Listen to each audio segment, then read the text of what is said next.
Wizera urabona ubwiza bw'Imana, ubwiza bw'Imana bukubira special. Nimba ubyizera uvuga uti amina.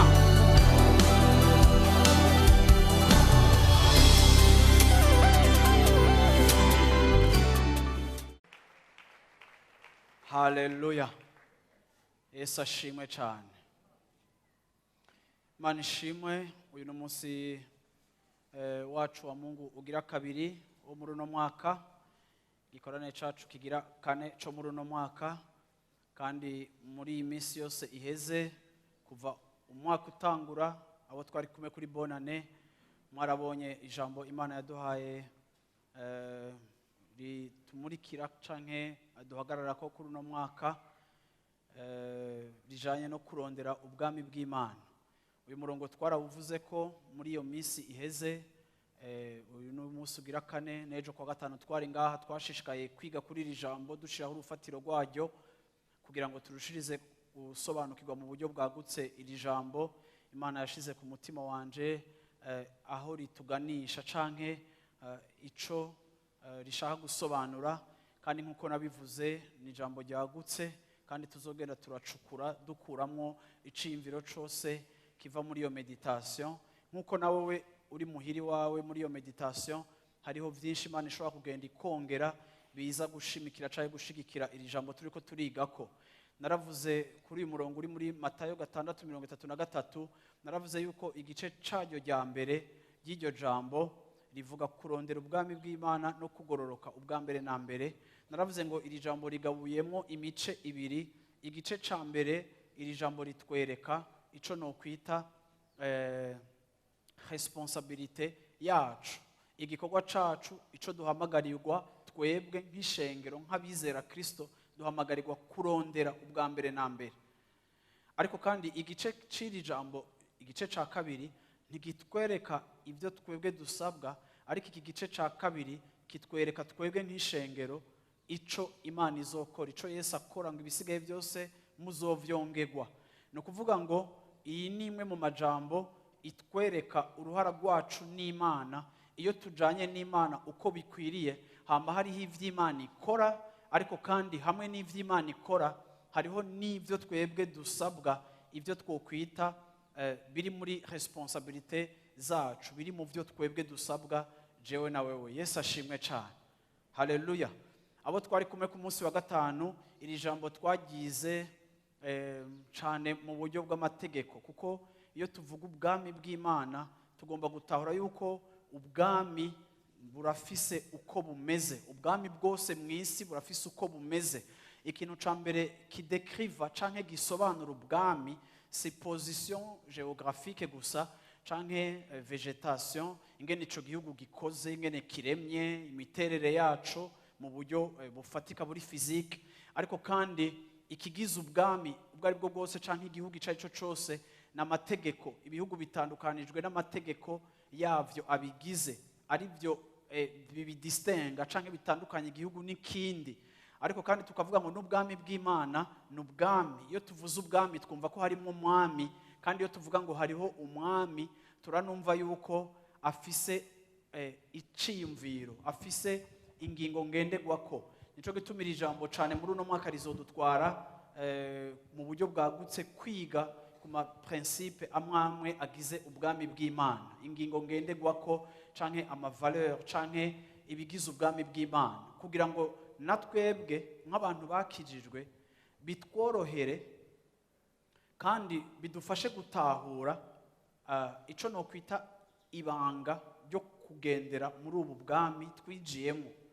Abo twari kumwe kwa gatanu twaravuze yuko usanga abakristo bari ignorant canke abakristo bazi bike kubigize ubwami binjiyemo, kandi ntibitangaza iyo uzi bike ku by'ubwami urimo, canke iyo utashishikaye gukura mu guhishurirwa ubwo bwami urimo, biranashoboka yuko urugezo rwawe rwo gutambukira muri ubwo bwami ruzoba urugezo ruto, ruzoba urugezo rwo kutagendera muco no kwita perfection canke ukunengesera, canke ansi perfection. Kunengesera ni plenitude, uravyumva ukunengesera, uravyumva aho uvuga uti ndiko ndaprofita, ndiko ndabeneficia lo maximum y'ivyo ubu bwami bw'Imana bwampaye canke bwanshingiye nshobora kubamo canke nkatambukiramo. Yesu ashimwe cyane, Yesu ashimwe cyane, haleluya.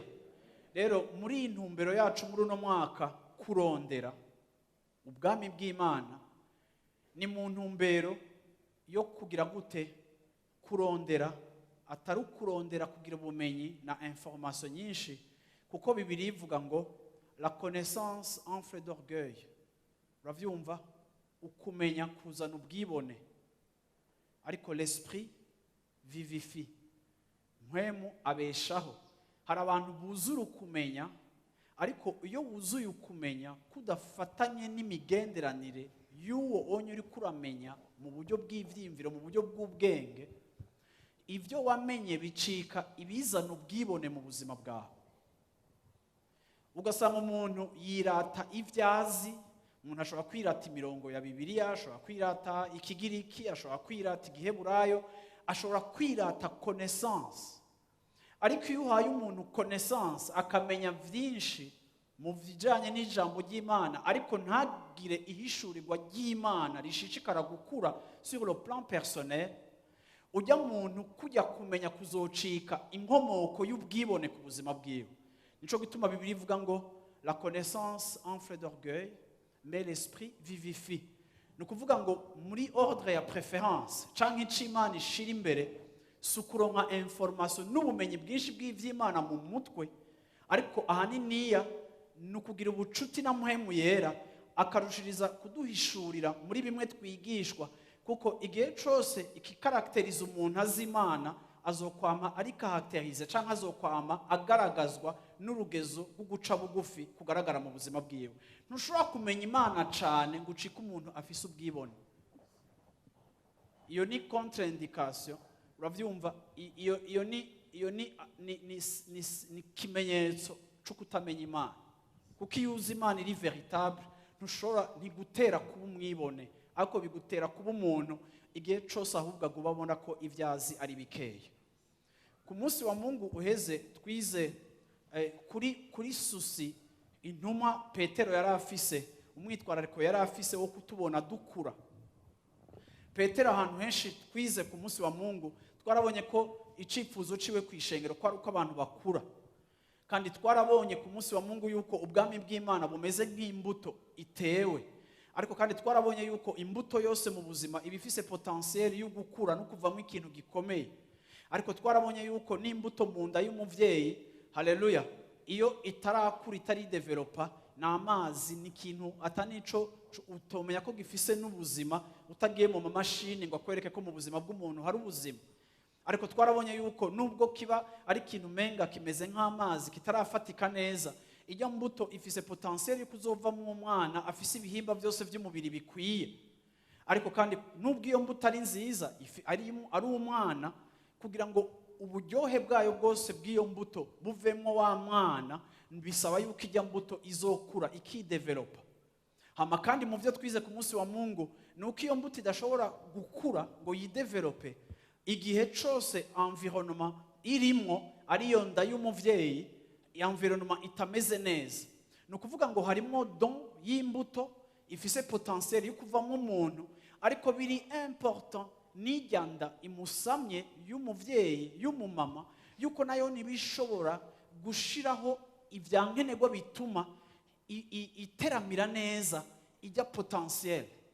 Bisobanura ngo mu yandi majambo n'ubwami bw'Imana twabuhawe nk'imbuto mu buzima bwacu, ariko nubwo twahawe akaranga k'Imana muri twebwe, nubwo twasomye yuko Imana yatanze ivyankenerwa byose by'ubumana muri twebwe, ariko kandi ivy'Imana yatanze biracafise possibility kandi biracakeneye gukura no gukuzwa,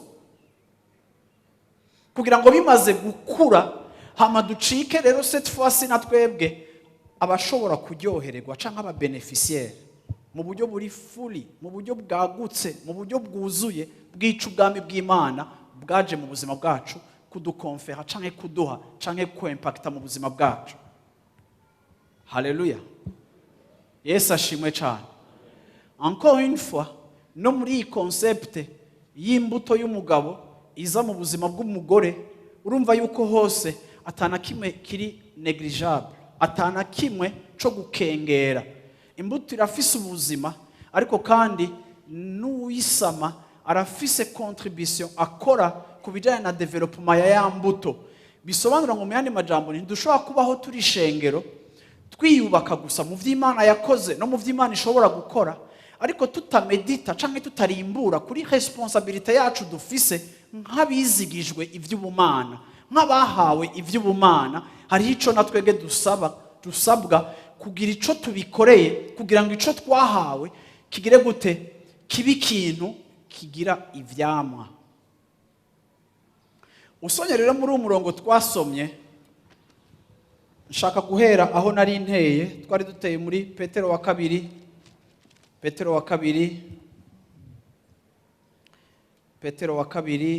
igice ca mbere, duhere ku murongo wa 5. Niwo twasa n'abahereje ko kuva ku murongo wa 5 ugeze ku murongo w'9. Mbere kubw'iyo nyanduruko nyene, ubwanyu mushiruka umwete wose, ukwizera kwanyu mukongere kw'ingeso nziza, ingeso nziza muzongere k'ubwenge, ubwenge mubwongere ko kwirinda, ukwirinda mukongere ko kwihangana, ukwihangana mukongere ko kubaha Imana, ukubaha Imana mukongere ko gukunda bene data, ugukunda bene data mukongere k'urukundo. Kuko namba mugira ivyo bikagwira, bituma mutaba abanyabute canke ingumba ku vyo kumenya neza umwami wacu Yesu Kristo. Kuko utagira ivyo ari mumyi, abona ibiri hafi gusa, yibagiye umuhagiro w'ivyaha vyiwe vya kera. Haleluya. Kubw'ivyo rero, aha ivyo avuga, twari duhejeje kuvuga ibintu bikomeye. Fiston ashobora kubidusomera kuva kuri verset twasomye kuva ku munsi wa Mungu, twasomye kuva kuri verset yo hejuru, kuva kuri verset 1 gushika kuri verset 4. Simoni Petero, umugurano wa Yesu Kristo kandi intumwa yiwe, ndabandikiye mwebwe abahawe ukwizera kw'akabura rugero kungana n'ukwacu, muguheshejwe no kugororoka kwa Yesu Kristo, niwe Mana yacu n'umukiza. Ubuntu n'amahoro bigwire muri mwebwe, mubiheshwa no kumenya Imana neza na Yesu umwami wacu. Kuko ubushobozi bw'ubumana bwayo bwaduhaye iby'ubugingo no kubaha Imana byose, tubiheshwa no kumenya neza uwaduhamagarishije ubwiza bwiwe n'ingeso ziwe nziza. Ivyo vyatumye aduha ivyo vyasezeranye by'akabura rugero bihambaye cyane, kugira ngo bibatere gusangira n'Imana kameremere kayo, mumaze gucika muva mu iborero ryazanywe mu isi no kwifuza. Haleluya. Iyo verset 4 uyisubiremo. Ivyo vyatumye aduha ivyasezeranywe vy'akabura rugero. Ivyo vyasezeranywe biri indescriptible, ntibifise ntibigira uko bingana. Ivyo Imana yadusezeranye ni ivy'akabura rugero, ni bidasanzwe. Bihambaye cyane, birahambaye cyane, kugira ngo bidutere gusangira n'Imana akameremere kayo, mumaze gucika mukava mu iborero ryazanywe mu isi no kwifuza. Mumaze gucika ku icumu, mumaze kweshapa ku iborero ryaje mu isi rizanywe no kwifuza. Ni ukuvuga ko twebwe Bibiliya ivuga ko twari turi abantu bari baraboze, bari barapfuye, kuko twari abantu bo mu isi. Ariko ugukizwa ico vyimplika nuko byatuvanye muri iryo borero, bituzana ahantu twebwe n'Imana dusangiye akameremere. Iki ni ikintu Imana yakoze umunsi twakizwa, ni ikintu cabaye umunsi twakizwa. Kuri uyu murongo wa 5 niho acatangura avuga ati rero ko Imana yabahaye na mwebwe gucika abasangiye nayo akameremere, kuko mwamaze gucika ku icumu ry'ibibora, ry'ibipfa, ry'ibitameze neza, mugacika abana b'ubwami bw'Imana. Nuko rero, haleluya, aha anya Petero atuzanye kuri responsabilité yacu, atuzanye ku byo je na wowe dusabwa siko arivyo mtraduiza muri iki cifuzo c'uyu mwaka wacu aho tuvuga ngo kurondera, kuko iyo turiko turarondera Imana iri jambo ntirigomba kuba vague. Muri uno mwaka nshaka kuzana ico bisobanura byose. Kurondera Imana, mbega turondera iki? Turi kuyirondera iki? Iyo tuyirondeye dutora iki? Iyo tuyirondeye tuhakura iki? Kuyirondera mu buryo bwagutse ni gute? Siko aha anya rero muri uyu mutima Petero ahanuye aba bantu, atanguye kubabwira rero kuko Imana yakoze ivyo byose hejuru. Uravyumva yiki? A cause de cela même. Nukuvuga ngo ibi ntitwari kubisabwa iyo hatari kuba hariho ivyo Imana yamaze gukora, ariko byumvikana ko ivyo Imana yamaze gukora bimeze nka yaje nabereka dimanche, bimeze nka ryavu nabereka naho urishiramwe imbuto, hari ico tuza kugira gute kongerezamwo.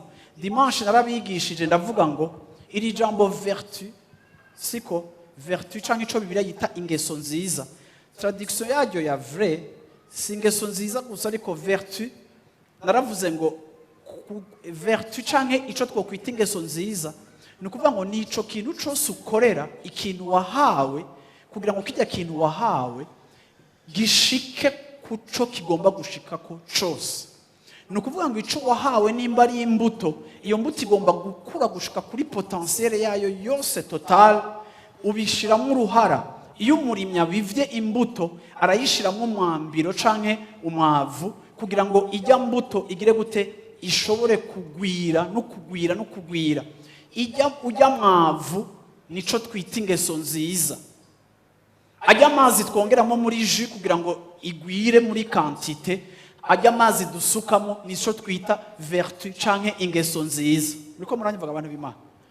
Nukuvuga ngo ni ca kintu wewe uza kongera kuri nature y'ikintu ya mbere kugira ngo caguke canke gikure. Igihe je rero nk'umukristo ndiko ndita ko kurondera Imana, ndiko ndagira effort, ndiko ndagira démarche zo kurondera Imana, bijya bintu byose nkora binjana kurondera Imana nivyo bisa nk'ifumbire, nivyo bisa nk'ayamazi, nivyo bisa nko kuvomerera ikintu gisanzwe kihari. Bijya byose ukora kugira ngo develop ico Imana yaguhaye nivyo Bibiliya yitwa vertu. Kuri uyu murongo wa 5 avuga ngo mwongereko mushiruke umwete rero ukwizera kwanyu mukongereko ingeso nziza. Ukwizera kwanyu mukongereko ingeso nziza. Yesu ashimwe cyane. Haleluya. Mukongereko ingeso nziza. Amen. 2 Pierre chapitre 3 verset 18. Ariko mukurire mu buntu bwa Yesu Kristo umwami wacu, no mu kumumenya, icubahiro kibe iciwe ubu no gushisa umunsi utagira iherezo. Amen. Mukurire mu buntu no mu kumenya umwami wacu Yesu. Hariho umuhamagaro wo mu gukurira mu buntu no mu kumenya umwami wacu. Iri jambo connaissance naravuze ko si connaissance, si juste ubumenyi, ariko ni révélation. Ni ukumenya umuntu biciye mu kubana nawe kurusha mu kumenya umuntu bamukwigishije. Obama arashobora kwandika igitabo nka biography akavuga ubuzima bwiwe, ukakigura ukagisoma ukamenya ubuzima bwa Obama, ukabumenya muri detail kuko wasomye igitabo ciwe. Ariko umwana wa Obama ntamenya Obama kubera yasomye igitabo ciwe, amuzi kuko babanye.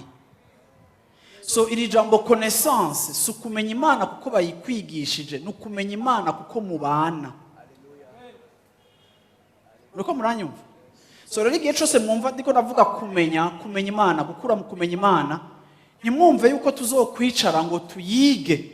Ariko na kijya gihe twicara tukiga Imana, tukiga ama principe, bigomba guherekezwa n'ijya nyota, n'ijya gusabane, n'ijya migenderanire iheza ikaza igatuma bimwe turiko turahagwa mu buryo bw'ivyimviro bicika ico nita révélation. Nico gituma Imana yavuze mu gitabo c'Abaheburayo, irandikira avuga ngo nico gituma muri ico gihe c'iherezo, ni mu Baheburayo mu gice 8, ata muntu azoba acigisha uyundi ngo menya Imana. Nta mwigisha yobigisha kumenya Imana, sinobigisha ngo mumenye Imana. ahubwo iyo ndabigisha ndabaha information zibatera kwifuza kumenya Imana muri kijya cifuzo cyo mu mutima wanyu a partir y'ijambo nabahaye rijya jambo ribarema mwiyo nyota nico cifuzo a partir y'iryo jambo naguhaye Yesu ashimwe cyane muri bwa bucuti bwawe n'Imana rya jambo Imana ikazi karivunja ikariguha kuko iri jambo ndariho umurimyi hariho umucommerçant hariho umuprofesseur dufise education na background zitandukanye c'est Dieu qui en fait la traduction mu buryo buri spécifique individuellement muri contexte yawe muri degré yawe yo gutahura mu byo wumva ikabigukomunika ku rugezo rwawe nico gituma uwo murongo wo mu Baheburayo uvuga ngo nico gituma atamuntu azokwigisha undi ngo umenye Imana ariko ngo Imana izokwihishurira umuntu wese mu mutima wiwe ngo kandi ngo Imana ntizoba icandikwa amabwirizwa yayo ku bisata vy'amabuye nk'uko yabikoze mu gihe ca Mose ahubwo Imana izokwihishurira umuntu mu mutima wiwe ivyo bisata ivy'Imana mu gihe ca kera yahaye Mose bikandikwa ku matablete muri kino gihe Imana igiye kuvyandika mu mitima yacu bicika ibihishuwe kuko icahishuwe ikiri révélé ntigihagaze muri argumentation ariko gihagaze no mu kudashobora kugisobanura ariko ukabucumva nkuko numva umenga biko birananira kuvuga ivyo ariko ndavuga. Haleluya. Kandi niyo numva umenga biko birananira kuvuga ivyo ndiko ndakora ndasubira kandi nkapfa kubandanya kuko ndabizi ko bidahagaze muri capacité yanje yo kubikomunika neza ariko bihagaze kuri capacité ya Saint Esprit yo kubibasobanurira neza. Yesu ashimwe cyane nivyo navuze nawe bimwe mukavyumva neza. Yesu ashimwe cyane. Amen. Aravuga rero ngo mukure mu buntu no mukumenya Imana ngo icubahiro kibe ic'Imana ubu nibihe bidashira. Vertu canke ingeso nziza nico kintu cose nkora muri aspect y'iryo jambo canke y'iyo nsobanuro ya vertu nico kintu cose nkora ciza kigatuma Imana ihabwa icubahiro. Yavuze ngo mukure mu buntu no mukumenya Imana ngo kubera kuri we icubahiro kibiciwe ibihe bidashira. Éternellement icubahiro ni ic'Imana. Usomye mu Bikorino ba mbere igice ca 10 ku murongo wa 31 haravuga ngo nimba muri ko murafungura canke muri ko muranywa ivyo mukora vyose ivyo ari byo byose mubikore ku bw'icubahiro c'Imana. Iyo ubuzima bw'umukristo ufise umwitwarariko wo kumenya ngo mbega iki kintu ngiye gukora iyi réponse ngiye guha umuntu iyi traitement ngiye kugirira uyu muntu iki gikorwa ngiye gukora iyo uri conscient yuko wewe wahamagariwe yuko ivyo ukora byose bihesha icubahiro izina ry'Imana n'ingene wishura madamu wawe canke umugabo wawe birahinduka. N'ingene ufata umukozi wawe wo muhira ivyo byose birahinduka kuko iyo ndiko ndakora ico twita vertu canke ingeso nziza nigiye ikintu cyose iyo ndiko ndagikora gitumuza kukibona abona Imana yanje neza kuko ico nakoze cahejeje icubahiro kandi catumye abantu babona Imana neza biciye mu bikorwa vyanje. Umviriza iyo witaho mu buzima bwawe kurondera inyungu kurondera Imana yawe ugomba no kwitaho yuko Imana yawe ibonwa neza. Imana ntiboneka ariko mwe muraboneka nk'ishengero. Imana ntirikiranga mu isi physique ariko mwe muri ngaha physique. Imiryango yanyu yose abantu bari ngaha muri kino gihugu cy'u Burundi uravyumva Imana iriteze ko bazoyimenya biciye muri mwebwe. Wowe uri gikoresho Imana yerekaniramo nukuvuga ngo ibikorwa byawe vyiza bituma Imana imenyekana neza kuko mu byo ukora byose vyiza bituma abantu bamenya inkomoko y'imikorere yawe myiza bakamenya yuko Imana yawe ari nziza bivuye muri agissement zawe. Rero aravuga ngo kukwizera mwongereko ingeso nziza. Haleluya. Bwana sifiwe sana. Ingeso nziza. Hejuru y'ingeso nziza arongerako ngo twongereko ubwenge. Ubwenge.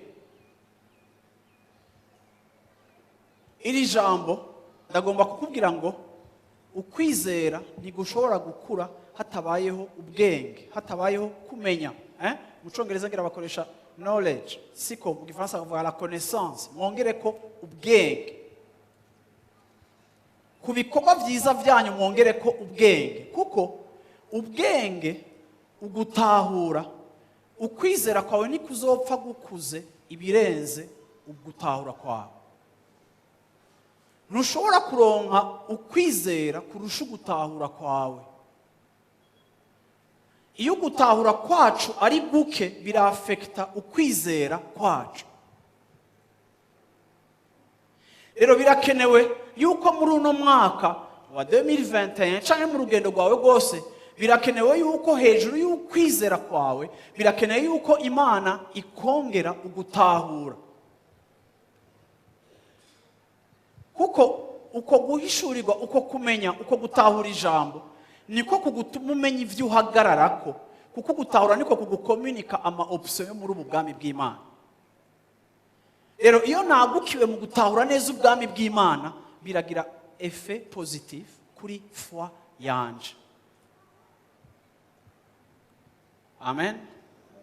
Ariko mwumve, ukwizera, uravyumva, kukwizera mwongereko ingeso nziza, ku ngeso nziza mwongereko ukumenya. Ibi bintu byose wite Petero avuga ko twongerako, murumva ko ari twe tuvyongerako. Ni twe tuvyongerako, turabifisemo uruhara, urabifisemo uruhara. Urafise ico wowe ubikorera. Ibi mwibuke ko nivyo ari karadusaba, rero twe dukwiye kongerako. Si Imana, uravyumva, inyongera connaissance. Igihe jewe ntariko ndaparticipa mu gushaka kuja kumenya ivyayo, ariko iyo ugize inyota yo kubirondera no kubishaka, nayo ni ciza igakora, izana ya puissance, izana ya révélation yayo, ariko Imana ikaza kubakira kuri désir wagize. Hari abantu ushobora gusanga amarana iminsi asenga, Mana makukumenya, Mana makakumenya, uko uravyumva, ariko Imana ntiguha gusa kukumenya, kuko ntizopakurura si download ziva mu ijuru zigakoroka gusa, ariko kandi wowe nikihe gikorwa muri activité cawe c'implica kumenya Imana. Nihehe wiga ijambo ry'Imana, nihehe ubana n'abandi kugira ngo mube mu majambo y'Imana, n'uyuhe mwanya ufise wo gusoma ijambo ry'Imana. Abantu muri ngaha mwize muri classe 2 twarize relation zishika kuri 6 dufise hamwe n'ico twita ijambo ry'Imana. Inzira 6 twexploita ijambo ry'Imana. Izi nzira 6 zose twexploita mu ijambo ry'Imana, bamwe mu bize classe ya 2 mwarabonye yuko bimwe biremplika yuko tuba dufise amauti. Umukristo agomba kuba afise aho yandika, umukristo agomba kuba afise des fois ama dictionnaire, tegeza kuba afise atlas, agomba kuba afise concordance, agomba kuba afise amauti. Uravyumva ku cumba ciwe, uravyumva. Apana ibi bintu vraiment, ariko kwere ako gabasha shetani n'umushambi. Hari umuntu yambwiye yuko vraiment akeneye gukura mu ijambo ry'Imana ngo ku buryo yisegura Bibiliya. Mana yanje, Bibiliya ntibayisegura. Abantu mu byamakuru Bibiliya ntibayisegura. Bibiliya barayisoma, bakayimedita, bakayimemoriza, bakayikonfesa. Yesu ashimwe cyane. Amina. Bibiliya ntibayisegura. Ugomba kwinjira mu ijambo, ugomba kurifungura, ugomba kurigaburirwa, ugomba kuririmbura, hariho relation tufitaniye n'ijambo. Iyo rero ndiko ndakora ivyo bintu byose, ntivyonkwira ngo mishurirwe Imana, naho nabandi ko ndabikora, Imana idaciza nayo ngo ishiremo doze yayo ya révélation yo guhishurirwa. Ariko Imana nimishurira, uravyumva, igihe najewe quelque part ntariko ndagira intambuko zo gushaka kudekuvura no kumenya. Wewe rero responsabilité yawe ihagaze muri discipline ugira n'ingene wiexpose ku bintu bigufasha kumenya Imana.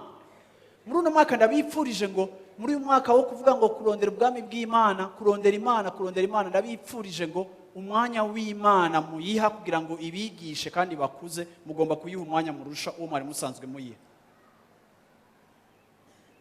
Kubw'ivyo rero ku ngeso nziza zanyu mwongere ko ukumenya. Ikigira kane twongera ko canke ikigira gatatu ya kane kwirinda. Tugire gute? Twongere ko kwirinda. Iri jambo kwirinda mu gifaransa hamwe baravuga temperance, ariko ndaprefera ijambo ryo mu Congereza yavuga self control. Iri ni jambo ryo muri athlétisme. Iri ni jambo maîtrise de soi. Maîtrise de soi. Mu Kirundi bagise kwirinda. Ariko kandi maîtrise de soi ni terme athlétique uravyumva bakoresha bashaka kuvugisha ingene aba athlete ari abantu bagira amantuze yose ndavyite gute bagira amahegime y'uburyo bwose kugira ngo bagarde taille zabo, ingene bakora ibintu byose kugira ngo uravyumva bagume bari competitif. Ikiranga grand sportif nkanje ni maîtrise de soi. Amina. Nda hariri. Uravyumva? Nukuvuga gute ni self control. Twebwe aba sportif ni dupfa ivyo turiye. Oya. Hari ibyo kudushobora kuzana mwumva ndabishaka, ariko mu Kirundi bavuze ngo ukwirinda. Uravyumva? Iyo umuntu afise self control nukuvuga ngo iyo umuntu afise maîtrise de soi, nuvuga ko ari umuntu afise focus, araza hari karaje, ndaza aho ndiko ndaje. Muragowe. Nta yindi example mfise kuri point atari je useko yo mwihangane bwira umwicaye tubihangane cyane. Ntidupfa ivyo turiye. Ntidupfa ivyo tunyoye. Uko uravyumva? Ntidupfa amasaha dufunguriyeko. Uravyumva? Ivyo dushaka byose ntituvyiha. Hari ivyo twiyima kandi tubishaka. Uravyumva? Ntituri muri babandi baca ya migani ngo kuyishinira imoya ngo babaho rimwe shango nzanira ninywere. Oya. Hariho exigence corporelle, exigence physique kugira ngo ngume ndi competitif. Yesu ashimwe cyane. Paulo rero Petero yongerako iki kintu ca self control. Mu Baheburayo Paulo aravuga ngo abiruka mu Bikorinto, uravyumva? Ndibaza mu gice c'icenda sinzi kari mu Bikorinto ba mbere, mu gice c'icenda aravuga ngo abiruka biyima vyinshi, bipriva ibintu vyinshi. Umukristo Imana ivuze ngo kumenya mwongereko kwifata, kwirinda, maîtrise de soi. Iyo udafise maîtrise mu buzima bwawe bw'agakiza, nukuvuga ngo uzoronka ibintu biza kwigira priorité mu buzima bw'iwawe, biza kugusamaza, bigutuma utakara ya ntumbero yawe yo kurondera Imana. Ndababwira yuko nuko kurondera Imana, nuko kurondera gukura birafise amasacrifice bidusaba. Hakwa kundi mu athlete nawe nafise amasacrifice atanga muri nutrition yiwe, muri routine ziwe. Hari abazinduka mu gatondo birukanka, hari abazinduka kare birukanka mu misozi. Bijya bintu byose bagira bitandukanye n'ivyo twebwe twese tugira. Babigira kuko bari focus. Uravyumva? Suko nabo badashaka kuryama bakazinduka birukanka mu gatondo n'ibiki suko badashaka kuryama nk'abandi, ariko barafise aho bariko baraje. Ngira ndaguhebuze nakubwire ngo ntibizoshoboka yuko ubona gukura kwawe mu gakiza igihe uri umuntu utariko urongerako kukumenya ku ngeso nziza n'ibindi byose utari kurongerako ikintu citwa maîtrise de soi. Abakristo benshi bagwa bakavyukira muri iyi ishu, muri kino kibazo ca maîtrise de soi. Kwirinda. Ugomba guselektiona ivyo ukora mu buzima. Ugomba guselektiona ibiza muri programme zawe hagati mu munsi. Ugomba guhitamo abagenzi ufrekanta. Ugomba guhitamo ibintu wiyemvesisamo. Ugomba guhitamo ubuzima ubaho. Si ibintu byo kubona ikivunge c'abantu. Murabona ko muri Afrika turi abantu bagenda nk'izuki, turi communauté, tugenda nka communauté, tukabaho nka communauté, tugasangira nka communauté, twama turi mu bantu. ariko ngenda kubwira ngo iyi objectif yo kurondera imana ntuzopfa uyibonye ibaye satisfait kuri dogere ikwiye mu buzima bw'iwawe utize kuba umuntu azi kuva muri masi. Ugomba kwiga kuva muri masi. Mwanyumvise gashengero ry'Imana. Ugomba kwiga kuva mu bintu abandi bose birukiramo utazi n'igituma bavyirukiramo. Ugomba kwiga kuba umuntu yipoza amakeso par rapport yaho ushaka kuja, kuko aho ushaka kuja niho hagiye kudetermina discipline y'ubuzima bwawe. Icyo ushaka gushikako nico giye kudetermina, haleluya, inyifato ugiye kugira muri emploi du temps yiwawe.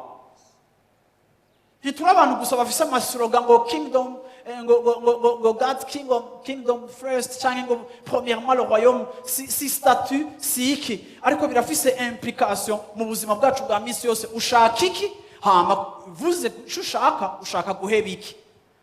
Nta na rimwe icyo nshaka kitemplika icyo nkwiye guheba. Mwari mubiziga abantu b'Imana, mu kintu cyose ushaka mu buzima kirafise icyo uzoheba. Rero ibintu byo gushaka kubangikanya ibintu byose ntibishoboka. Ntushobora kwavansa, ntushobora kugira icyo ushitseko, kuko bene uyo muntu ni umuntu ari partage, atazi aho ubuzima bwiwe buriko buraja, atazi icyo ashaka. Vuga uti kwirinda. Reka nkoreshe ijambo, vuga uti kwifata. Mwumva kwifata atari byo byiza? Kwigumya. Kuba abantu mwigumya en face y'ibisanzwe biriko birabatira, canke bihora bigira inyota ku mwanya wanyu no kuri energy yanyu, ariko mwevare wa mugasanga ntibifise ico bibamariye. Kigira kangahe? Kwihangana. Kwihangana uravyumva, ndacite perseverance. Mu Congereza bavuze gute? Perseverance. Perseverance. Canke kwihangana ni ijambo mu Gifaransa urikoresha nka patience, cyangwa ugakoresha na perseverance uko bakoresha mu Congereza. Ariko nta na rimwe Bibiliya ivuga ngo mwongere ko kwihangana. Mwumvise yuko musabwa kwihangana? Haleluya. Mwongere ko kugira gute? Kwihangana. Nta na rimwe ijambo kwihangana rivugwa tudaciye tubona ikibazo. Imisi yose iri jambo kwihangana ry'intervena rigomba kuturemesha canke kugira ico ritubwiye mu bihe bitoroshe.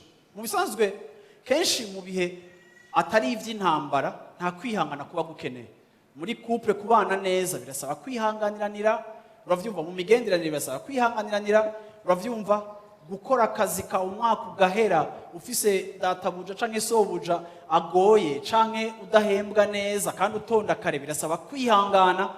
Imisi yose y'ijambo gupersevera rivuzwe riza riri en rapport n'ikintu twokwita ama épreuve. Igihe ubona hari ibintu byacerewe mu buzima bwawe urasabwa gupersevera, uravyumva, kuko utari umuntu ashishikara, utari umuntu apersevera, ikintu cyose uzokivamo. Hariho abantu baba mu bintu bitabagora gusa. Hariho abantu ikintu cyose iyo gitanguye kugiramwo ingorane aca gihagarika.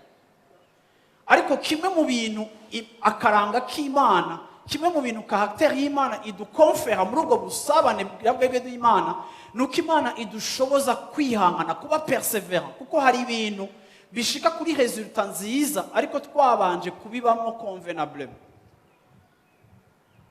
Yesu yaravuze ngo mwisi muzobona amarushwa menshi. Narumvise nk'abantu usanga bigisha yuko kuri mariage tudakwiye kubwira abantu genre yuko kwiyangaja n'umugore, ndemeye ko ndagukunda nzobana na wewe mu bihe vyiza no mu bihe bibi. Hari abantu badashiramo mu bihe bibi, baca bavuga ngo mu bihe vyiza no mu bihe vyiza. Il faut pas kwatura. Ariko ngenda babwire yuko Yesu yaramaze kwatura ko ibihe bibi bihari. Shaka woreke kuvyatura, ako wowe kwatura kwawe kwiza ntigushobora kuvuguruza ukwatura Yesu yagize. Yaravuze ngo mwisi hari amarushwa menshi, ariko mugire gute? mureme naranesheje jewe ico rero nico kinyenterese iyo parti ya kabiri. Yesu ashimwe cyane, Yesu ashimwe cyane. Shaka ureke kubivuga bizoba, kuko ntidukwiye kuba spirituelle kurusha Yesu, kandi n'ukwatura kwacu ntikugomba kuba en dehors y'ico Bibiliya ivuga. Amarushwa ibibazo birabaho, nico gituma Bibiliya yuzuye inshuro nyinshi, Paulo Petero barasubiramo inshuro nyinshi kwihangana, gupersevera. Bibiliya iravuga ngo urukundo rurihangana. Nimba urukundo rurihangana, ça veut dire ko hagati y'umugabo n'umugore hashobora kuba impamvu zo kutihangana. Nimba urukundo rutwihanganisha, nuko hashobora kubaho ibintu bitabahuza, batabona kumwe. So rero nahisemo kubana nawe mu bihe vyiza no mu bihe bibi. Ibihe bibi biragizwe n'ibihe vy'amadiyeze vyo mu buzima, n'ibihe bitaryoshe, n'ibihe vy'ingorane, n'ibihe vy'intambara. Tuzobana muri ivyo bihe vyose. Si kubera uvuze ngo mu bihe vyiza no mu bihe vyiza bukeye mu gatondo atangurane muza kugira mu rugo canke mutaza kubura rasyo. Arrête. No. Iki nico cama kizana deception mu bakristo, kuko bijejwe Imana itariyo, hama bakibaza ko ari yibahemukiye, ariko atari Imana ihemutse, ariko nuko ivyo mwigishijwe bidahagaze mu ijambo ry'Imana. Ntibiteba bukeye gatatu mu gatondo bimwe wijejwe biranyiganyizwa, kuko bitari fondé sur la parole. Ariko nofuma nakwigisha gutimba no gukomera no kunesha. Yesu ashimwe cyane, kuko nta surprise ni wagira ikibazo, ariko kandi uzokwitega inyishu y'Imana, kuko uko niko kuri kw'ijambo ry'Imana. Yesu ashimwe cyane. Haleluya. Bwana sifiwe sana. Rero kuki mwongereko ukwihangana, mwongereko kwihangana. Sinshobora gukura, sinshobora kuzokura, haleluya, mu buzima bwanje ukwihangana atari ikintu ndiko nditoza. Kubera iki abantu b'Imana? Imana irashobora kuntwara mu nzira kugira ngo yerekane mu buzima bwanje iciye muri iyo nzira. Hama muri iyo nzira nkayisangirimo amahwa, nkaca numva ko harimo amahwa, nkashaka kubivamo. Ariko kuko ijambo rivuze ngo mwongereko kwihangana, ndashishikara kumvira Imana. Kuko abantu b'Imana, iyo utari umuntu uri perseverant, ntushobora kumvira totalement. Umuntu atihangana niyiteguriye kumvira Imana muri vyose, kuko nihagira ico Imana ikubwiye kitahanje umubiri wawe, uzogira tendance yo kugihagarika ufata iyindi nzira. Rero muri urugendo rwo gukura biradusaba yuko tuba turi abantu bagize gute, bari perseverant. Yesu ashimwe cyane. Amina. Perseverance ni condition canke ni kintu canke negwa, uravyumva, ku kintu cyose gikontribuwa ku gukura kwawe. Urashobora kwinjira mu baririmbyi, wamara kwinjira mu baririmbyi ukumva urabikunda, aho ugasanga rimwe na rimwe baragira amarepetition menshi, cyangwa ugasanga umurongozi aragukarira, cyangwa umunsi umwe umurongozi akagukankamira, ugaca uvuga ngo je ndabihagaritse, jewe kuva nkiri muto na mama ntigeze nkankamira, na papa ntigeze nkankamira. Hello, byatanguye rero. Si kubera utigeze ubibona uyu munsi Imana itemeye kubibona, ariko nimbico wahamagariwe gukora cyo guhimbaza ari Imana yakiguhamagariyemo, nuko mu kugikora harimo obeissance, kandi muri obeissance harimo benediction yawe. Ariko ni wahuramwo n'ikindi kikubera intambamye kukibandanya, either urashishikara ugapersevera mu cyo Imana yaguhamagariye, cyangwa ukagihagarika kuko udashobora gusuporta, nta patience. Ntibishoboka ko dukura mu gakiza, ntibishoboka ko dukura mu vy'Imana tutari abantu bongera kukumenya, bongera ku ngeso nziza, bongera no kuri cya kintu navuze ubwa mbere, twongera ko kwifata, tutongera ko ikintu citwa kwihangana. Haleluya. Ikigira gahangahe gatanu, kubaha Imana. Kubaha Imana. Kubaha Imana. ngomba kongera ko kubaha Imana mu rugendo rwanje rwo gukura, mu gushaka kugereza mu rugezo rwo gukura muri recherche yanje y'Imana. Hagomba kubaho ikintu cyitwa kubaha Imana. Iri jambo kubaha Imana, Yesu ashimwe cyane, ni honneur. Uravyumva? Ni honneur dû à Dieu. Siko ni bénéfice, nuko kubaha ni ico kintu cyo kumva yuko Imana ndayirespecta. Reka ndakubwire, utubasha Imana wo kubaha abantu. Hariho abantu benshi bagwishwa mu makosa n'abantu kuko mububaha cyane kurusha uko mubaha Imana. Hariho abantu benshi bubaha club na cercle bevoriwamo kurusha uko bubaha Imana. Ariko kandi ijambo ry'Imana riratwigisha rikatwereka yuko, haleluya, abarondera gushimwa n'Imana birashoboka yuko batazonezereza abantu. Kuko iyo umuntu ashaka kunezereza abantu, haleluya, umushahara wiwe arawuronka muca abantu baza kumukorera. Ariko kandi iyo ugomba kubaha Imana, rimwe na rimwe birashobora kuguteranya n'abantu. Ariko kandi ntuzoshika ku rugezo rwo gukura igihe mu vyimviro byawe utari hezori kubaha Imana, même au prix yo kwiteranya canke no kwitandukanya n'abantu. Sinzi ko muriko murumva ibi bintu byose. Chaque fois iyo twihaye kurondera Imana, bituzana yuko ku gicaniro cacu tuza gusakrifya ibindi byose mu buzima twihaye kurondera canke twahaye agaciro. Imisi yose twamatuzana ku gicaniro cacu ivyo dusakrifya biri mu nyungu zacu, izo twari dufise kera, izo twubatse mu buzima bwacu, ariko tutakibona ko arizo zagahambaye. Ariko tuvuga nka Paulo ati, ivyahora bimbera inyungu, haleluya, ubu ndabiraba nk'iki nishano, kuko ikibirengeye ari kumenya Kristo Yesu. Ibi ni byo byacitse valeur yanje ya mbere, ivy'agaciro byanje vya mbere. Nico gituma chaque matin, chaque jour twama dufise ibyo dusakrifya ku gicaniro c'ivyo twavuyemo kugira ngo tugumbire ibindi bishasha. Ariko kandi tukabikura muri uwo mutima wo kugira gute kubaha Imana. Arongera aravuga ngo ukubaha Imana mukongere ko gukunda bene data. Ukubaha Imana muvyongere ko gukunda bene data. Bantu b'Imana, iyi ni principe yo kwizera ikomeye, kuko kenshi iyo turiko turagira ivyo dukenera mu buzima, ivyo dushaka, kenshi twama twumva ko dukeneye kuba servi, kenshi twama twumva ko dushaka abantu batugirira neza. Kenshi umuntu ari selfish, umuntu arikunda, niko tumeze muri kamere kacu. Kandi rimwe uko kwikunda ku madogre canke ku buntu ku yundi, uko kwikunda kurashobora kudutuma, uravyumva, rimwe kurashobora kutubera nuisible, kukatubera kubi. Ndashaka kubwira yuko umuntu yikunda biragora ko akura mu bijaye n'Imana. Kuko iyo tuje mu bwami bw'Imana dusanga Imana itwigisha inyungu z'abandi.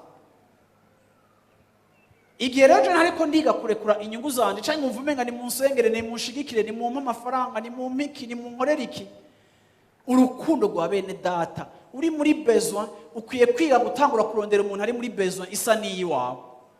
Urakeneye amahera, muri bene so hariho uyakeneye kurusha uko wowe uyakeneye. Fata na makeyi ufise uyamuhe, iga guha agaciro canke besoin z'abandi nkuko wifuza ko besoin zawe zihabwa agaciro. Ivyo isi ntibidutozamo ntibiturereramo, biratworohera mu miryango yacu kuko hariho lien de sang. Ariko kuri mwene so mutazinanye mwicarana canke musengana ataco mupfana, hari gihe wumva utobimukorera.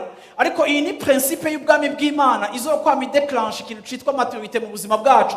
Igihe nza nkareponda kuri besoin z'abandi, nkagirira neza abandi, nkaraba ico mwene data akeneye nkakimukorera, na rimwe rero nshaka nizi ko nkeneye nanje nkagikorera uyundi, nkumva yuko nshaka kumubona nezerewe nkuko nifuza ko nanje Imana inezereze. Ibi ni ibintu bitwigisha hagati yacu kwiyambura, ukwikunda no kwikwegerako, ariko tukiyambura kugira ngo twambike abandi, atari uko dufise byinshi cyane, ariko nuko ari principe z'ubwami kandi zitwugurira imiryango ku bintu byinshi mu buzima bwacu. Kubw'ivyo rero ngo mwongereko ukugira gute urukundo rwa bene data. Igikurikira mwongereko urukundo. Hejuru y'ivyo mwongereko urukundo rw'Imana. Gukunda bantu b'Imana, gukunda Imana ni ikintu ciyongera mu buzima bwanje. Nta na rimwe ukunda Imana bikwiye, ni ikintu congerwa ku buzima bwawe, ni ikintu cultiva, ni ikintu unurisa. Hari umuntu mutaba muzinanye kumva ntaca kubwiye, ariko mwatangura kuganira, mwaganira, cyangwa ugasanga murakorana, mwicara kuri table imwe, n'umukorege ku kazi, buhoro buhoro ukumbura atanguye kumukunda no kumukumbura, kubera iki relation iriyubaka. Ugasanga usigaye umukumbura, kandi mu minsi yahera ntimwari muzinanye. Ni kubera iki ivyo bintu byashobotse? Ni kubera iki mufise abagenzi? Mubiravye mwese abagenzi banyu, bamwe mwiganye muri école primaire, abandi mwahuye muri secondaire, abandi mwahuye muri université.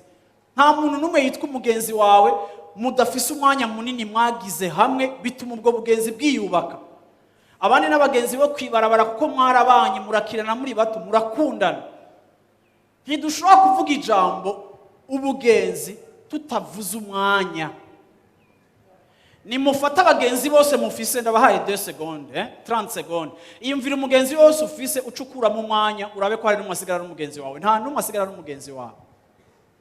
N'abagenzi biganye muri primaire mutagihura, ntimugifise ubugenzi, uribuka gusa ko mwahora muri abagenzi. Kuki mutakira abagenzi? Le temps. N'ubucuti bwacu n'Imana ntibushobora kwiyubaka hatabayeho umwanya wacu n'Imana. Ni ibintu bigomba kubakwa n'umwanya tumara, n'umwanya duha iyo Mana. Rero ngo ku rukundo rwa bene data, kuko hari igihe usaba gusanga dukunda bene data ko duhura kenshi tugacika abaja mukabakumbura, ariko ntukumbura Imana. Ariko hejuru y'urukundo rwa bene data mugongere ko urukundo. Biragoye kubaka ubucuti n'Imana kuko mutayibona, ariko naho tutayibona muri ca cumba cacu. Ejo bundi hari umuntu yambwiye ngo ngira nje gusenga muri eglise, ariko ngo numva ntafise ibyo mbwira Imana. Nca ndamubwira nti genda. Murega pastor ngo je nkacu mfise mvuga nti genda, uyibwire ko atacu ufise uvuga. None ko je ubimbwira kuko utoja kubibwira Imana ko atacu ufise uvuga. Aca arambwira ngo pastor ngo nagiye, ngo narize. Ngo narize. Ngo nta n'ikindi nakoze ngo namaze isaha yose ndiko ndarera ntisesa. Kuko Imana ntidusaba gufekinga ibintu no kwigirisha ibintu. Iyo tuje imbere y'Imana tuzi uko turi uko bimeze, tukayibwira uko nyene tubwira n'abagenzi bacu. Kuko ni papa aratuzi, aradutahura, ariko kandi hagusiba mfuma ngenda kuyibwira ko ataco mfise mvuga. Yoyo irafise ikivuga. Yesu ashimwe cyane. Yoyo irafise kuri yo table ya operation iciza kuza gukora muri yo absence y'amajambo yanje, iraza kuzikore no muri ayo marira, iraza kunkuramo agahinda kanje n'akabonge kanje, kuko naho ntari mfise ico mvuga, yo yarese ishaka gukora mu buzima bwanje. Kwanza nayitabaye kutagira ico mvuga kugira ngo nayo nironke icikora muri jewe. Yesu ashimwe cyane. Ariko nimureke kubikwepa ngo nuko mwumva bigoye, nimureke kubikwega kuko mwumva umenga biri ennui, ariko kandi ni mubikore kuko nibwo buryo bwonyene bwo kubaka ubwo bucuti n'ubwo iyo migenderanire, bigatuma buhoro buhoro unabikumbura, kandi ubikumbura kuko ndakeneye Imana kurusha uko nkeneye abantu. Haleluya. Yesu ashimwe cyane. Amen. Ivyo byose mwijije kuvuga nibyo mwe mugiye kongerako uyu mwaka. Haleluya. Mwobimpa kuri ekran bakabisubira mu icambere, kuko ndabizi ko batavyo bafashe. Icambere basi mwebwe, icambere, icakabiri, trishona, icakatatu, icakane, abahajya ntibavuga nta ekran bafise, icakatanu, igikurikira, ikindi,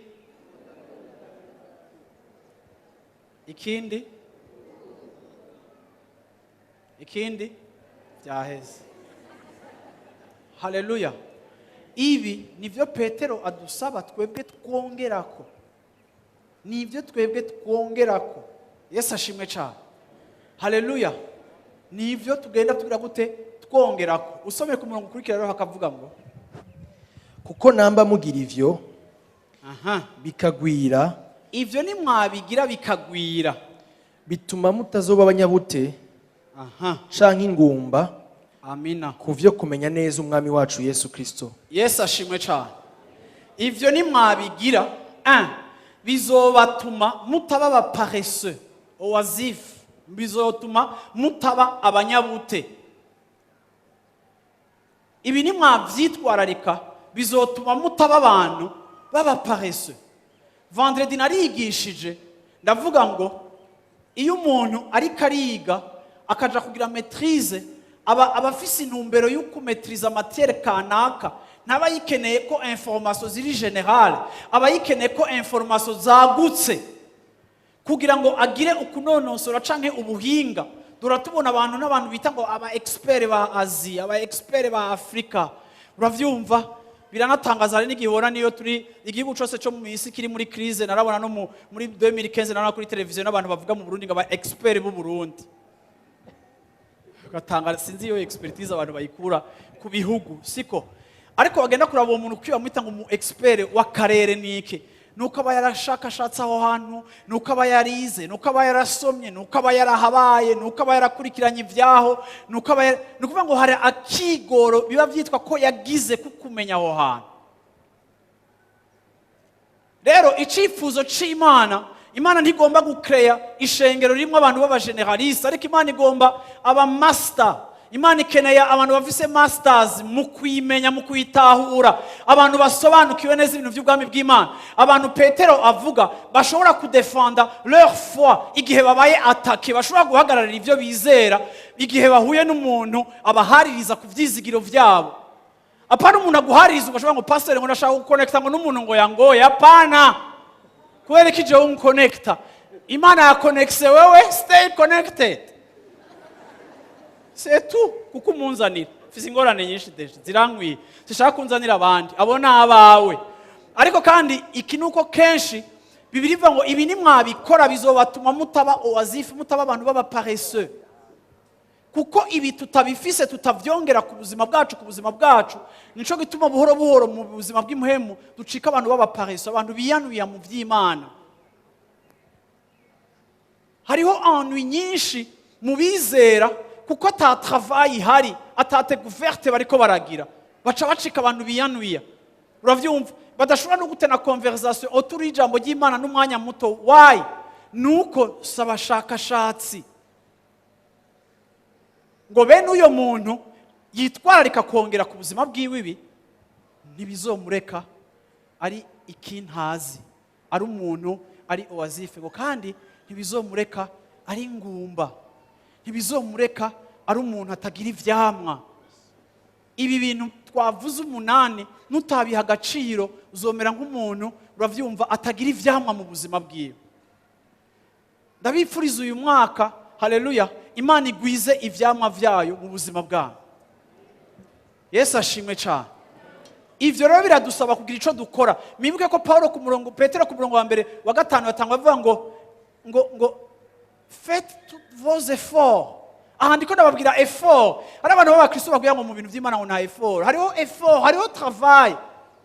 Atari effort yo kwicungura, ariko effort uravyumva, hariho discipline. Nico gituma twitwa abigishwa, abadisciple. Iri jambo abadisciple harimo discipline ya Kristo dutozwa n'ijambo ry'Imana.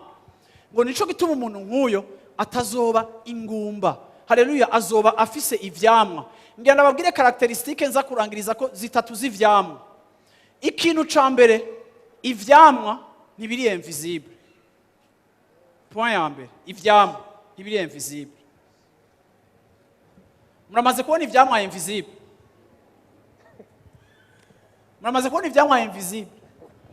Muramaze kubona ivyamwa bitaboneka?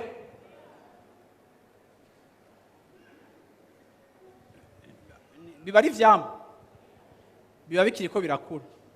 Iyo ikintu kitaraboneka nicitwa icamwa, ariko ikintu kimaze kwica icamwa nukuvuga ko camaze kuba visible. Bisobanura ngo ubuzima bwacu, haleluya, ikintu kigomba gukarakteriza bene uwo muntu nuko afise ivyamwa. Hari igihe abakristo baguhanura bagenzi bawe canke uwundi akaguhanura usanga uri kuri defend, yatavyamwa ufise ntavyo ufise. Angire ngo Imana ngo y'umuntu ngo hari uyibona, ngo Imana ngo niyo mu mutima. Ego Imana iba mu mutima niboneka, ariko ivyamwa vy'iyo Mana bitegezwa kuboneka ku buzima bwawe. Yesu ashimwe cyane. Yesu ashimwe cyane. Haleluya. Ivyamwa biraboneka. amina. Yesu ashimwe. Ikindi kigira kabiri novuga ku vyamwa nuko ivyamwa iminsi yose vyerekana karakteri y'igiti. Ivyamwa bitwigisha kuri karakteri canke kuri nature y'igiti. Ugiye kwamura umwembe wawiteze ko ni wawurya uza kumva guyu umwembe, n'est-ce pas? Umwembe utagira imyembe ntushobora kumenya ingene uryoshe. Muramaze ko ari ibiti by'imyembe abantu batamura. Mwembe ngamurabijya byose. Icamwa, c'est le reflet.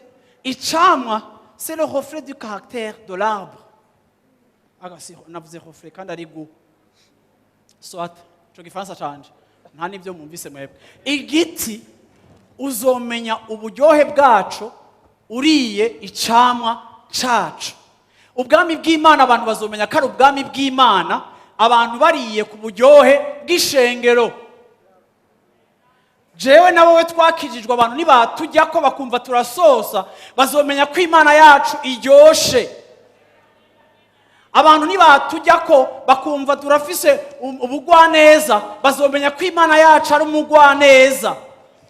Abantu nibatubona bakatubona turakundana abantu bazomenya yuko ya Mana itaboneka ikundana. Kubera iki? Kuko nta na rimwe icamwa gitrahisa karite y'igiti. Umwembe ntushobora kuvyara umucungwe, ipapayi ntushobora kuvyara inanasi. Iminsi yose icamwa c'est le résultat y'igiti cacu ico gikomokako. Ntibishoboka ko twebwe ishengero dushishikara dusa n'undi muntu atari Imana. Ntibishoboka ko mushishikara musa n'abanyamurambya n'abanyagitega n'abanyaburore n'abantuzenya n'abenengwe n'abantuzenya n'abaganwa. No, ndavuze ngo no. Yesu ashimwe cyane. Haleluya. Bibiliya ivuga ngo vous avez été transférés du royaume des ténèbres, uravyumva, au royaume de son fils. Ubu turabana bo mu bwami bw'Imana. Reka kumbwira ngo pastor ngo twenge iyo tuva ngo turagoye, reka kumbwira aho uva. Singeneye kuva aho uva. Bibiliya ivuga ngo aho tuva twavuye mu iborero, twavuye mu vyaha no muri corruption y'isi, twimurirwa mu bwami bw'Imana butunganye. En d'autres termes, ico isi itugomba ko, igomba kutubona ko si cyaho twavuye, kuko aho twavuye transfer yarabaye bantu kubapendwa, ariko ubu turafise ahandi twatewe, twabaye enraciné muri Kristo Yesu. Ico abantu uyu munsi batwiteze ko nico gituma isi idasupport amagafe y'abakizwa. Nawe ugatsamva ngo turabantu, ngo turareka kubaha predication ngo turabantu bigire birebire, ibara ryaguye. Ahubwo genda upfuka muvuga uti Imana mfasha vraiment kuko je viens de trahir, haleluya, l'arbre, uravyumva, nkomokako, mfasha ejo sinzosubiye gukoza isoni izina ryawe.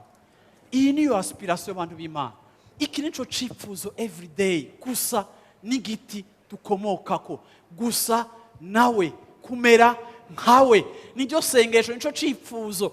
Ntituriko turababwira amajambo ngo tubabwire ngo turiko turashaka kubakomunika ibintu byinshi ngo mucika aba expert bikigiriki, mugira ama discussion n'ama débat biblique n'ama mémoire menshi y'ama verset n'ama principe histoire de la Bible de quoi. Si ivyo je ndiko ndababarira kuko ivyo nta muntu bikiza. Niko ndavuga iyi migenderanire dutuma dusa n'uwo twafatanye. Yesu ashimwe cyane. Ituma ya mbuto yiwe muri twebwe yidevelopa igakura ikaja muri potentiel, hama abantu bakaza bakatuvomako, mugacika abantu bazana reconciliation mu famille yanyu. Ariko arapfa matongo, hari abantu ngamwebwe dimanche mufise abantu mutaja kuramutsa, hari abakuze mutavugana, hari abakuzine mutavugana, hari abantu mu miryango yanyu mutavugana, mwankana mutaja no mu manza zabo. Na wewe uri muri list. Kubera shene yabi wanyu bose barankana nabajya. Naho umuhemu yayo kugira ngo gende bagirire neza, ucubwira umuhemu yayo ati je bloque. Kubera iki? Kuko udashaka kwitandukanya n'abanyu bagutwara muri conflit. Ariko Yesu yavuze ngo naje gushizana, haleluya, amacakubiri hagati y'umwana na se, naje kuzana intambara hagati y'umwana na se, naje gutandukana umwana na se, naje gutandukana umwana na nyina. Quand il s'agit de mes valeurs et de ma direction, je suis prêt à te séparer avec n'importe quel attachement urimo, à condition yuko ukora ubugombe bwanje. kuko désormais ibikonta singena biwanyu bavyiyumvira, ibikonta ningene ijambo ry'Imana rivyiyumvira. Haleluya. Paul akavuga ngo ainsi il nous a réconciliés, le ministère de la réconciliation. Haleluya. Dufise ibango ryo kuzuza abantu no guhuza abantu. Niwagwa muri parametre z'amacakubiri yiwanyu uzoba ufise héritage yo mwiborero, ariko itandukanye na héritage iva ku giti ukomokako arico Yesu, aho kumusaraba amacakubiri yose yakuweho. Kumusaraba nta mugiriki, nta muto, nta ukuze, nta mugurano, nta widegembya. Kumusaraba twese twabaye umwe. Bantu b'Imana, ivyo ni ivyaho tuva, abo nibo twebwe. Reka kumbarira abandi bantu muri sinzi ikindi kintu kimwe muri, na Paulo yavuze ngo nta kindi dushaka kumenya muri mwebwe atari Kristo. Kristo yabambwe nico dushaka kumenya muri mwebwe. Ntidushaka kumenya aho muza muva, ntidushaka kumenya with ki uri connecte. Dukeneye kumenya hari igikorwa c'Imana kiko kiraba mu ishengero rya Life Center. Mbega hari igikorwa Imana ikirakora mu buzima bw'abantu bicaye ahantu. Mbega abantu bariko barakura, mbega abantu bariko barahishurirwa, mbega abantu bariko barasabana n'Imana. Niyo susi, niyo concerne yacu. Abo nibo turi. Haleluya. Yesu ashimwe cyane. Bwira mu cyayo nti igiti ivyamwa bisobanura igiti. Hama ikindi kuri iyo point angiriza ko icamwa nta na rimwe cijya.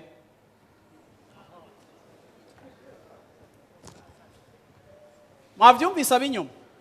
Navuze ngo icamwa nticijya. Kimwe mu bigize ivyamwa nticijya. Nta namwe uzogisanga kiriko kirijya. Kiribwa n'abandi. Ngenda kwibutse yuko we uriho kugira ngo uravyumva ube plus bénéfique ku bandi kurusha uko wowe uri profitable kuri wowe nyene. Yesu ashimwe cyane. Iyi ni principe y'ubwami. Yesu ashimwe cyane. Icamwa citwa icamwa kuko kitijya ariko kiri consome n'uyundi. Igituma muri verse ya Matthieu 6:33 ntashatse kuvuga ngo ibisigaye byose bizotongerwa ko nuko tuhakunda. Ariko nashatse yuko muri uno mwaka twifokaliza ku kurondera Imana, tutariko turiyimvira ivyizotwongera, kuyirondera gusa kubera ari Imana. Yesu ashimwe cyane. Amina. Kubera rimwe na rimwe twiyubaka muri materialisme no mu kwikunda no mu kwirondera utuntu twacu, hama tugatakaza focus y'ubwami bw'Imana, ariyo kuvuga ngo nimba turi ivyamwa, nimba Imana izo guteza imbere, nimba Imana izo kwereva, nimba Imana izo gupositiona, ikintu cyose Imana izo kugira gikomeye, nta namwe izo kigira kugira ngo wowe ucikuwa hatari bakuvuga ngo ngo mwabonye ngo nuze ngo rikararenganye. Oya, si kugira ngo abantu bavuge ngo wowe urarenganye. No. Bo nuko ntanze example y'umuntu w'inzobe wa mbere mu ishengero. Yesu ashimwe cyane. Araboneka niko nari ndamubonye. Ariko kandi Imana, Bwana sifiwe sana. Imana icizokora cyose ikanshira hejuru ikangirira neza naho yombwira iki naho yompiki ikimpa kubera abandi apana kubera jewe. Amen. Ego jewe kuko binshako ntabeneficie, ariko singomba gutakaza focus yuko ndi camwa abandi bagomba kugira gute. Nico gituma Imana yabwiye Abraham ngo nzoguheza gizoza isoko. Swat Fisto ndangiriza ijya verse utahe. Kuko utagira ivyo ari impumyi. Abona ibiri hafi gusa. Yaribagiye umuhagiro w'ivyaha vyiwe vya kera. Yaribagiwe ukozwa kw'ivyaha vyiwe. Utagira bijya ibintu byose nababariye rero. Bibiri ivuze ngo niki? Impumyi. Niki? Ivuge cyane niki? Ni impumyi. Ameze nk'umuntu yibagiwe ukozwa kw'ivyaha. Ameze nk'umuntu yibagiye icakoretse ku musaraba. Ameze nk'umuntu yibagiye aho yakuwe. Ameze nk'umuntu yibagiwe ivyo yakorewe. Mwabonye abana twasengeye ngaho? Ndisuri ko abavyeyi bose twasengeye bafise abana. Bashaka abana bakura, bientôt barashaka kubigisha amashuri meza. Uravyumva? Nimba bazoja muri crèche, bazogenda muri crèche ya mbere nziza wumva ushobora kwiyofra. Nibagenda no muri école primaire bazogenda ku ishuri wumva ko ushobora kwiyofra giza. Haleluya. Amina. Yesu ashimwe. Nibagenda ikintu cyose abavyeyi babo bari prêt kubakorera the best.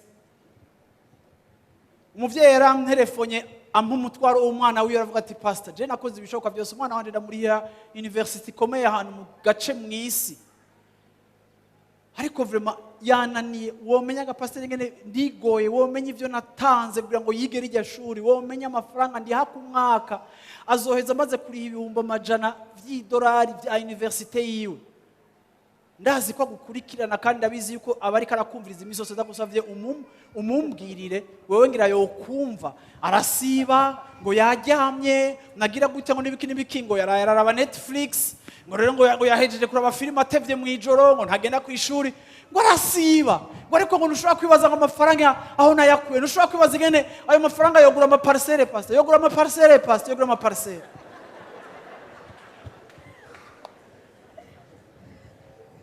Umwana nawe ndamuvugisha avuga ati umufise abagenzi twari twasohotse kandi ngahani dutegeza kwiga, umwana mbarira ibintu nyene jane ngivyo kandi bikindi kintu naco ngo twari muri party, uravyumva haro yoye. Umva rero nande ndi hagati y'umuvyeyi n'umwana, uravyumva, ntangura kugerageza kumvisha umwana ingene umuvyeyi abibona, ntangura kugerageza kumvisha umwana ingene umuvyeyi, uravyumva.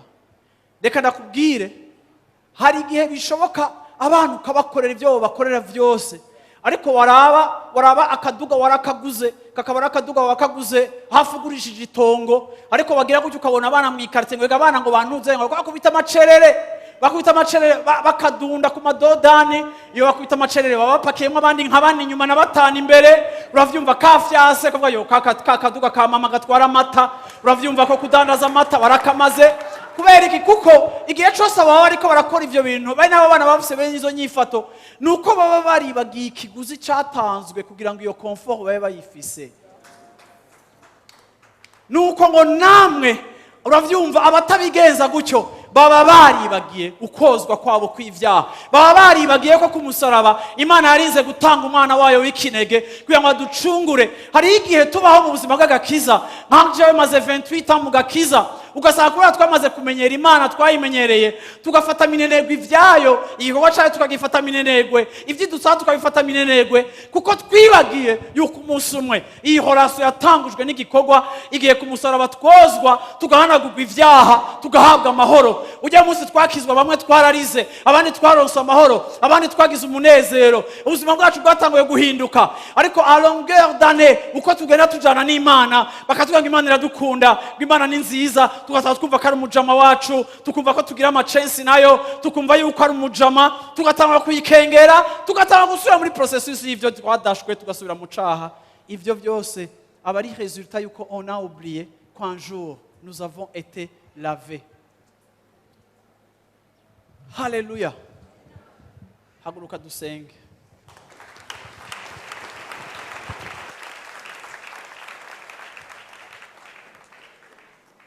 Haleluya. Yesu ashimwe cyane. Haleluya.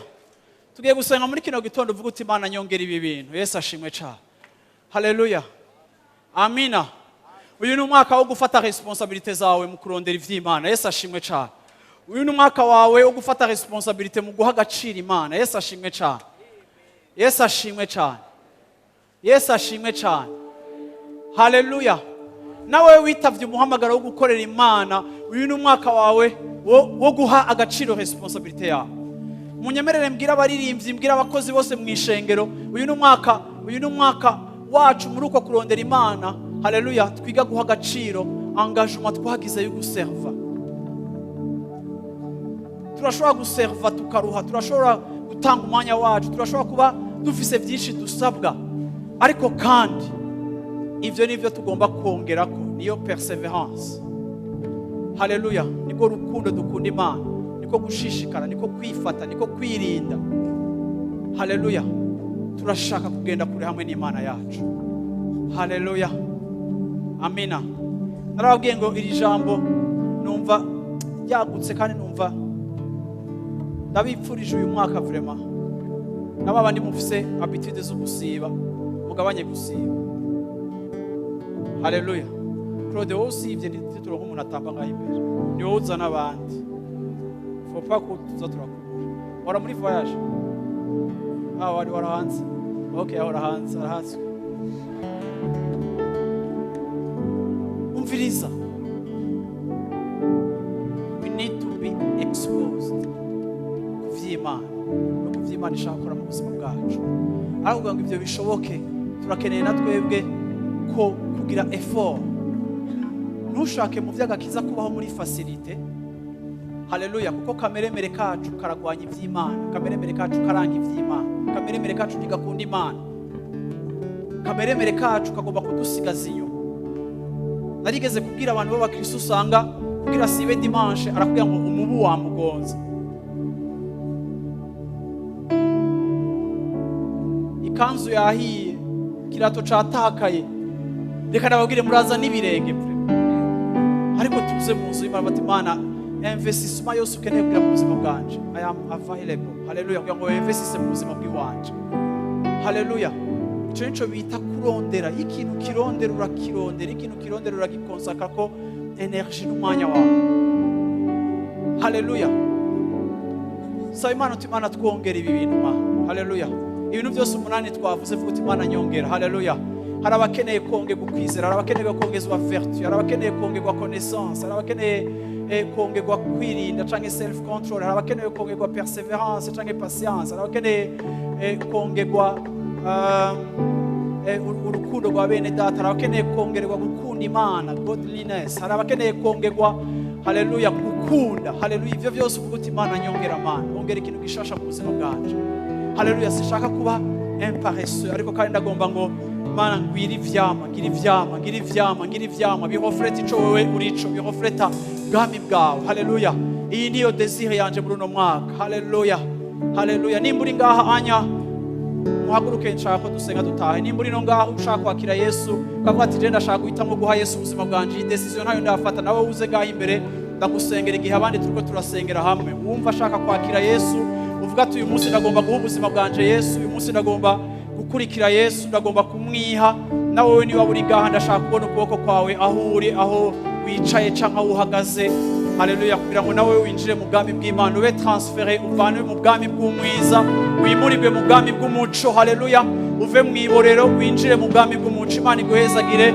Haleluya, ndashaka kubona abandi bagomba kwakira Yesu Kristo bari ngaho uvuga ati ndagomba kumuha ubuzima bwanje, ndagomba kumwiha, ndagomba kumuhindukirira, ndagomba kuva mu byaha, ndagomba kuva mu nzira zanje. Imana iguhezagire. Ndagomba kuva mu mibereho yanje ya kera no gukurikira Yesu ngo ambere umwami. Haleluya, mwebwe mwahisemo kumwakira munyaruke muze ngaho imbere dusenge, munyarutse nk'ababishaka nyene nk'abavyiyumviriye muze ngaho imbere dusenge wakira Yesu mu buzima bwawe. Haleluya, muze imbere mwese. Haleluya, aho uri hose muze ngaho imbere. Haleluya, kuko birakwiriye ko tumwakira. Haleluya.